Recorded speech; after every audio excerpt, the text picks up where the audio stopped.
By now, we know all about the Petrino family coaching tree. Bob Sr.'s a Hall of Famer. Bobby's finding success on the East Coast right now at Louisville.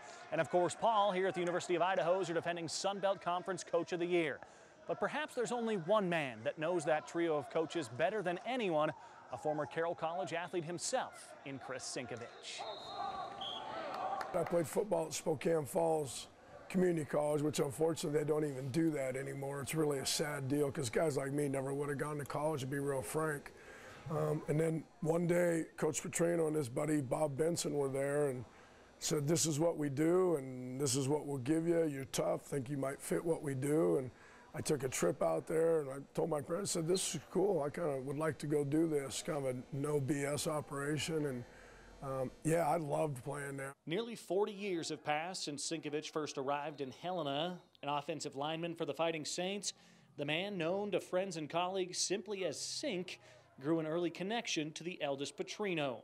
After graduating from Carroll, he eventually joined Bob Petrino Sr. on the coaching staff, continuing to learn about the game through the eyes of a future Hall of Famer. We all wanted to coach, but we didn't know how to coach. I remember one of my buddies going out one day, because we were young and we were still in shape and stuff, and he rolled his sleeves up. And the old man said, "If you ever come out here like that again, you'll be fired." And he would never fire him, but nobody came out with cut off sleeves or short sleeves. And he taught us how to coach and would teach us how to coach, not just how to coach your X's and O's, but like how to be a coach and how to communicate and how to confront and demand and how to be intense, how to get the players that want to play for you.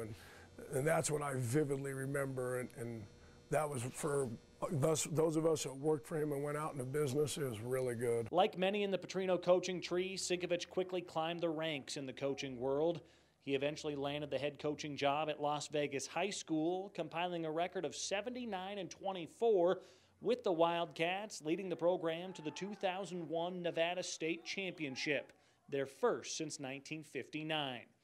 During those 9 seasons, Las Vegas High was considered one of the top programs in the state. Though he was paving his own path into the coaching world, Cinkovich says his ties to Carroll College in Montana were never far away. There wasn't a day that would go by that something would happen that I wouldn't think of how would Coach handle this. And I needed to be my own guy, but early on I was probably trying to be a lot like him, to be honest with you, because I have a lot of admiration for him.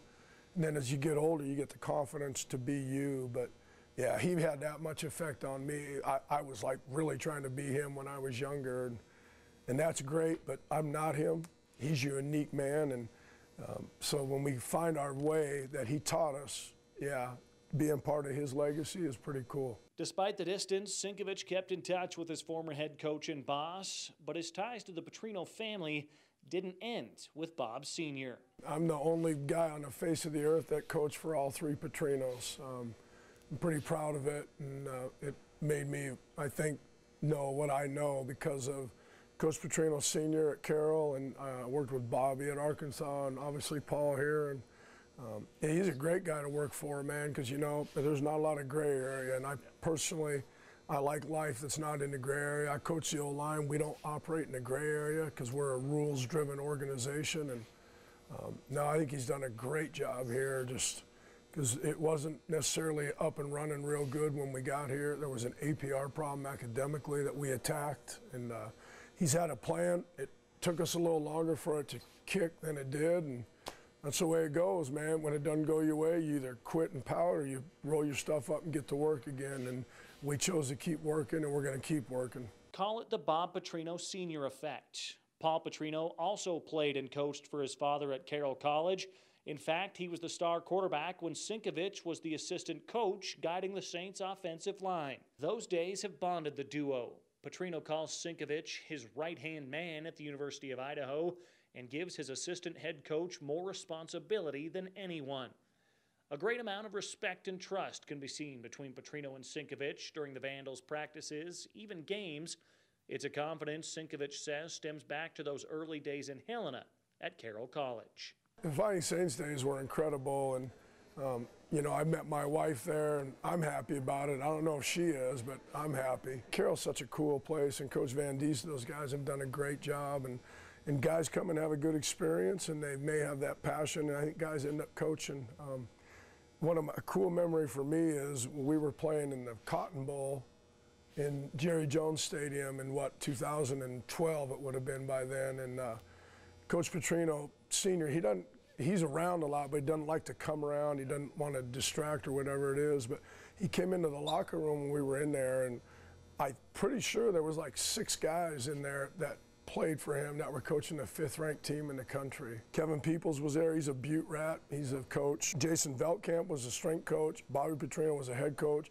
Paul had come back. He was a coordinator. I coached the receivers. Chris Konakis coached the O-line, and all those guys were in there with Coach Petrino. It just happened to be us. The other coaches, I don't know where they had gone. But that was pretty cool for Carroll College, and we went out and beat Kansas State the next day and finished 5th in the nation. And yeah, it was a neat deal to be part of that Carroll thing.